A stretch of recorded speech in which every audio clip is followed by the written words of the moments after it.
హైదరాబాద్ లో తెలంగాణ విలీన దినోత్సవం సందర్భంగా జాగృతి కార్యాలయంలో ఎమ్మెల్సీ కవిత జాతీయ జెండా ఎగురవేశారు. తర్వాత ఆనాటి పోరాట యోధుడు ఎంకే మొయినుద్దీన్ కు సత్కారం చేశారు. కవిత మాట్లాడుతూ రాచరికపు నీడకు అడ్డు పెట్టుకొని భూస్వాములు దొరలు ఆనాడు చేసిన అరాచకాలకు వ్యతిరేకంగా ప్రజలంతా పోరాటం చేశారు. ప్రపంచంలో ఎక్కడా లేని విధంగా 1942లో సాయుధ రైతాంగ పోరాటం మొదలైంది. ఆనాటి పోరాట స్ఫూర్తిని ఇప్పటికీ రష్యన్ యూనివర్సిటీలో పాఠాలుగా చెప్తున్నారు. తెలంగాణ ప్రజలు పోరాట స్ఫూర్తికి రైతాంగ సాయుధ పోరాటం ఒక ఉదాహరణ అని అన్నారు. సెప్టెంబర్ 17ను తెలంగాణ విమోచన దినంగా ప్రయత్నం చేస్తుంది.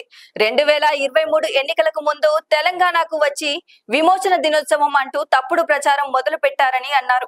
కేంద్ర ప్రభుత్వానికి తమ రాష్ట్రం ఇలాంటి కార్యక్రమాలు చేయవద్దని సీఎం లేఖ రాయాలి. తెలంగాణ జాగృతిగా మత విద్వేషాలను రెచ్చగొట్టే బీజేపీకి వ్యతిరేకంగా పోరాటం చేస్తామని అన్నారు.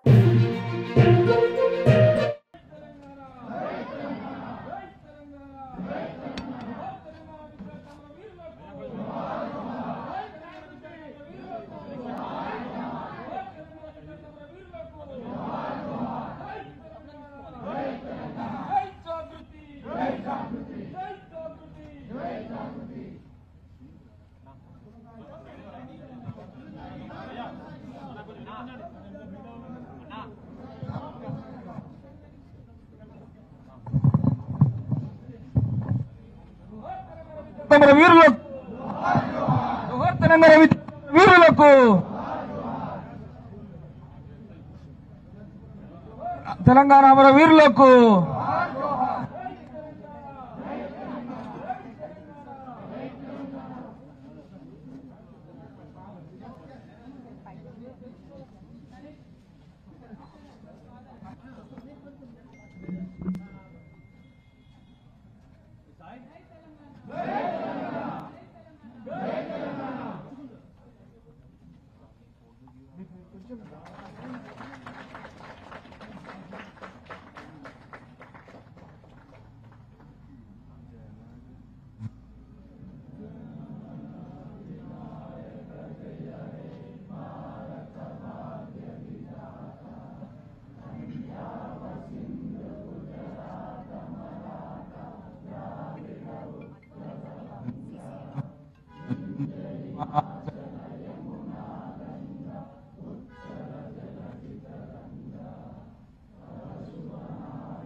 జై తెలంగాణ.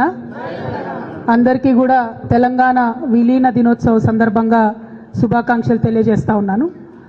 తెలంగాణ రాష్ట్రంలో అనేక సంవత్సరాలు రాచరికపు పాలన జరిగిన తర్వాత ఆ రాచరికపు నీడను అడ్డుపెట్టుకొని అనేక మంది భూస్వాములు దొరలు సామాన్య ప్రజల మీద ఆగడాలు చేస్తున్నటువంటి సందర్భాన్ని తెలంగాణ ప్రజలందరూ కూడా మరి ఒక్కతాటిపైకి వచ్చి మనం వ్యతిరేకించాలి. వీళ్ళ ఆగడాలను, మనము రాచరిక పోకడలను, సామాన్య ప్రజల యొక్క సంక్షేమాన్ని పట్టించుకోనటువంటి ప్రభుత్వాలను గద్దె దించాలనే ఉద్దేశంతో ప్రపంచంలో ఎక్కడా లేనటువంటి విధంగా అతి సామాన్యమైనటువంటి రైతులు అందరూ కూడా ఉద్యమం చేసి దొరలకు వ్యతిరేకంగా, భూస్వామ్యులకు వ్యతిరేకంగా, వారిని కాపాడుతున్నటువంటి అనేక మంది పెద్దలకు వ్యతిరేకంగా పోరాడి ఆనాడు ఒక ఉద్యమాన్ని తెలంగాణలో నిర్మించడం జరిగింది.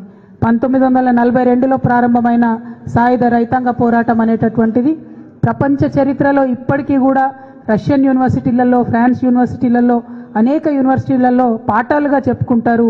మన గడ్డకున్నటువంటి పోరాట చరిత్ర అటువంటిదని ఈ సందర్భంగా ఒక్కసారి మనందరం కూడా గుర్తు చేసుకోవాలి. అయితే ఆ పోరాట పటిమ ఎట్లా వచ్చింది అనంటే, ఇవాళ భారతీయ జనతా పార్టీ చెప్తున్నట్టు కేవలం హిందువులలోనే ఉంది, ముస్లిం రాజుకు వ్యతిరేకంగా పోరాటం చేసిండ్రు అనే పిచ్చి పిచ్చి మాటలు చెప్పడం కాదు. నిజం జరిగింది ఏంది అనేటటువంటి అంశాన్ని మనం గమనించుకోవాలి. ఆనాడు రాచరిక పాలకులు అంటే అరాచకపు పాలన ఎవరు చేసినా, అది ప్రజాస్వామ్యంలో అయినా రాచరికంలో అయినా, ప్రజలు ఊరుకోరనే విషయాన్ని ఆనాటి నుండి ఈనాటి వరకు తెలంగాణ ప్రజలు మరి రిపీటెడ్గా చెప్తూనే వస్తూ ఉన్నారు. అందులో ప్రత్యేకించి మనం ఎగ్జాంపుల్ చెప్పుకుంటే మగ్దూమ్ మొహియుద్దీన్ గారు కావచ్చు, షోయబుల్లా ఖాన్ గారు కావచ్చు, వారంతా కూడా ఆనాడు పోరాటం చేసిండ్రు. మరి ఆ విషయాలన్నింటినీ కూడా ఇవాళ కాంగ్రెస్ ప్రభుత్వం విస్మరిస్తుంది, భారతీయ జనతా పార్టీ విస్మరిస్తుంది. కేవలం హిందూ ముస్లిం కొట్లాటగా ఆనాటి ఆ పోరాటాన్ని చూపించే ప్రయత్నం చేస్తున్నారు. ఇది మనందరం కూడా వ్యతిరేకించాలి. అది హిందూ ముస్లిం పోరాటం కాదు, అరాచకపు పాలనకు, దొరల భూస్వాముల యొక్క ఆగడాలకు, సామాన్య ప్రజల పోరాటానికి మధ్యలో జరిగినటువంటి సంఘటన ఒక విప్లవం తప్పితే అది మతతత్వ ఘర్షణ కాదన్న విషయాన్ని మనం గమనించుకోవాలి. ఇంకా దారుణం ఏంటంటే, కేంద్రంలో అధికారంలో ఉన్నటువంటి బీజేపీ అఫీషియల్గా ఒక రాష్ట్రంలోకి వచ్చి ఫెడరల్ స్ఫూర్తికి వ్యతిరేకంగా ఆ రాష్ట్ర చరిత్రను వక్రీకరించే విధంగా ఇక్కడికి వచ్చి తెలంగాణ విమోచన దినోత్సవం అని గత 3 సంవత్సరాలుగా మన తెలంగాణ ప్రజల మీద రుద్దేటటువంటి ప్రయత్నం చేస్తున్నారు. దాని మీద ఖచ్చితంగా మనం పోరాటం చేయాలి. ఆనాడు 2023లో కరెక్ట్ ఎలక్షన్ల ముందు సెప్టెంబర్లో వచ్చి ఈ సడన్ ప్రకటన చేసి వాళ్ళు తెలంగాణ విమోచన అనేటటువంటి ప్రయత్నం చేసిండ్రు. నేను ఇవాళ భారతీయ జనతా పార్టీని సూటిగా ప్రశ్నిస్తున్నా, మీరు ఇంకా ఎక్కడ రాష్ట్రాలలో ఇట్లాంటి కార్యక్రమాలు చేస్తున్నారు? ఎందుకు తెలంగాణలో రెచ్చగొట్టడానికి ఇట్లాంటి కార్యక్రమాలు చేస్తున్నారు? వేరే ఏదైనా రాష్ట్రాలలో పోయి ఆ రాష్ట్ర చరిత్రను వక్రీకరించడానికి ఇటువంటి కార్యక్రమాలు చేస్తున్నారా అని చెప్పి నేను సూటిగా ప్రశ్నిస్తున్నా. మరి 2 సంవత్సరాల నుంచి ఈ కార్యక్రమాలు జరుగుతుంటే కనీసం రాష్ట్ర ప్రభుత్వం ఒక లేఖ కూడా ఎందుకు రాయలేదని ఈ సందర్భంగా నేను ప్రశ్నిస్తున్నా. 2023లో ఎప్పుడైతే బీజేపీ తెలంగాణ విమోచన దినోత్సవం అని చెప్పి కేంద్ర ప్రభుత్వం నుంచి చేస్తామని చెప్పి ఆనాడు కేసీఆర్ గారిని మన రాష్ట్ర ముఖ్యమంత్రిగా, మహారాష్ట్ర ముఖ్యమంత్రి గారిని, కర్ణాటక ముఖ్యమంత్రి గారిని అందరినీ కూడా ఆ కార్యక్రమానికి ఇన్వైట్ చేస్తే కేసీఆర్ గారు ప్రొటెస్ట్ చేసిండ్రు.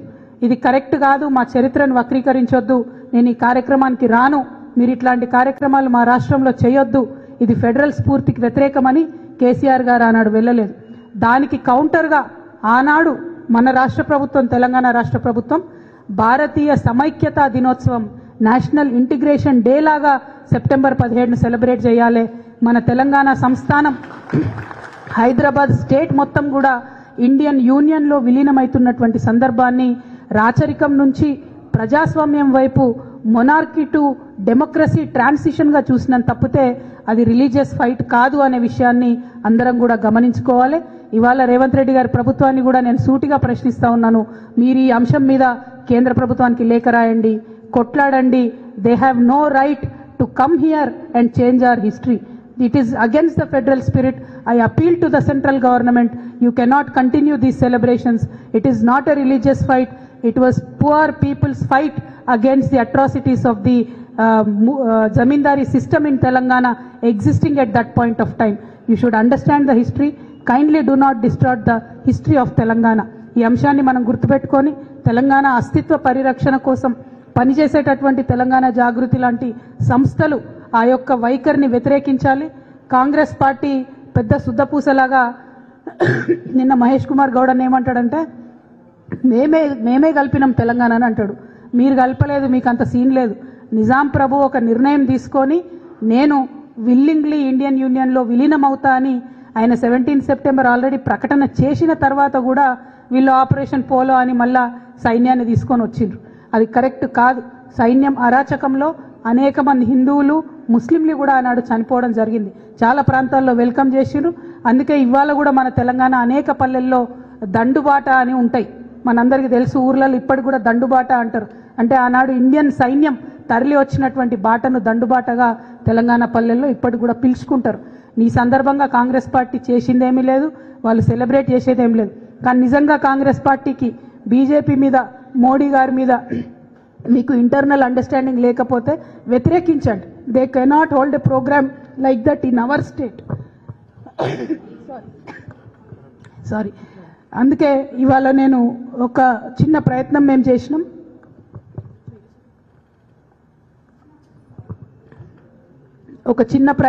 చేసినాం.